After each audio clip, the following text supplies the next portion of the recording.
What is up, everybody? Happy Tuesday and welcome back to another episode of Sandra Jessica Travis channel.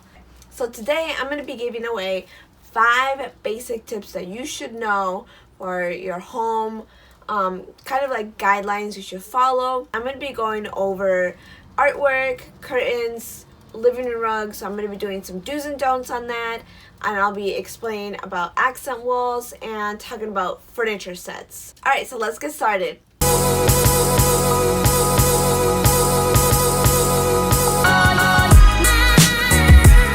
So when it comes to artwork, make sure to hang it eye level.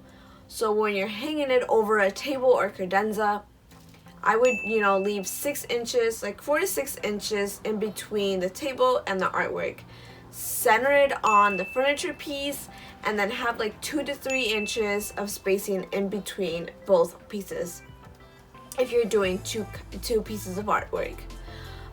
Same rule applies when you're doing it or when you're hanging it over a sofa. So again, 6 inches above the sofa, center it, and then have a couple of spacing in between it. You don't need to place them so far apart or so high up because, as you see in the bad example, it just feels so sparse and so isolated and not connected. So one thing with artwork, don't be one of those people that places a small ass artwork over a big credenza. As in a bad example, that is too high up and it's too small of an artwork. It just, the whole furniture piece kind of swallows that artwork and it's not the focal point anymore, and you get all this empty wall space around it. Okay, so that is a big X. That's a no, don't do that. So moving on to curtains. So when it comes to hanging curtains, hang it up as high as you can to the ceiling. I would give it, some buffer space. You don't have to go all the way to the actual ceiling. Reason being is because it gives the windows a more prominent look and the illusion of high ceilings.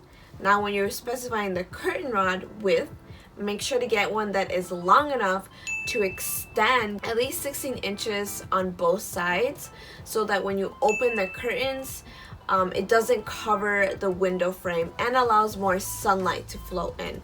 Another thing to keep in mind is when you're hanging the curtain rod high up, make sure to get curtains that are long enough to at least kind of touch the floor.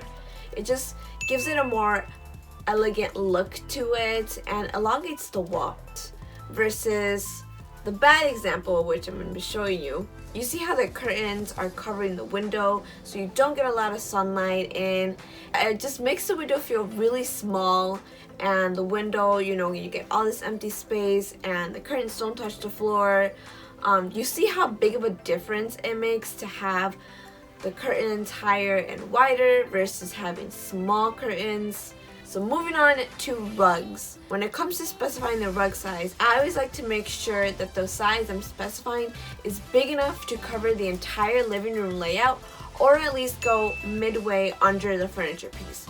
Adding a rug can make a big impact on the room, especially when it's next to the dining room. It really defines both zones and the areas, and you kind of create like your own pathways. Don't be cheap and don't be one of those people that get a small rug just under the coffee table or barely under, touching the furniture piece.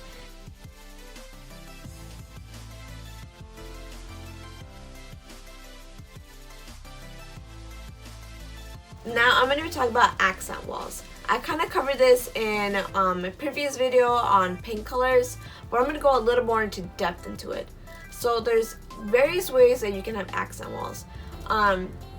You're probably like thinking what is an accent wall? So an accent wall is usually like the focal point of the room that you want to emphasize. There's various ways that you can explore accent walls. So here's a few examples. So if you want to lengthen the room, you can paint the accent wall or the back wall or whatever wall you want, and the ceiling.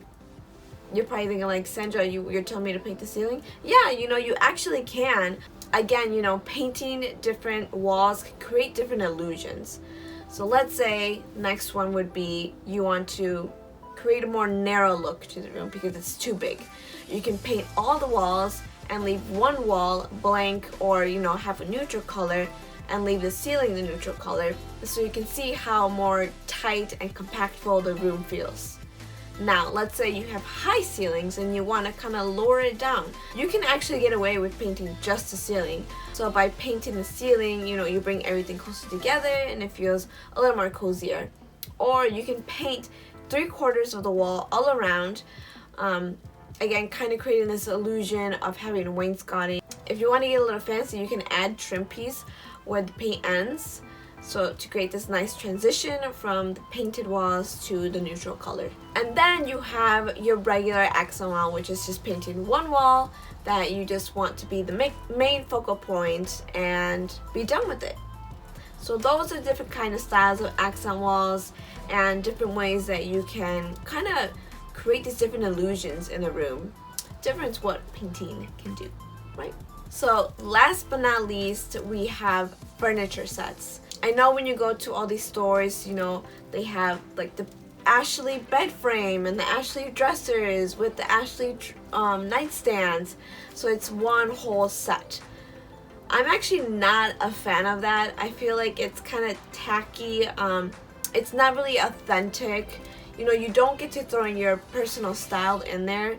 And then when you walk in the room, everything just looks monotone and it just looks the same. There's nothing that sparks. You can't have the dresser match the nightstands or the bed frame match the nightstands or the dresser, vice versa. You can have some pieces that match, but I wouldn't do like everything. Don't be afraid to mix it up and add your furniture pieces that reflect your style and your taste, because that's what makes the room, feel more authentic.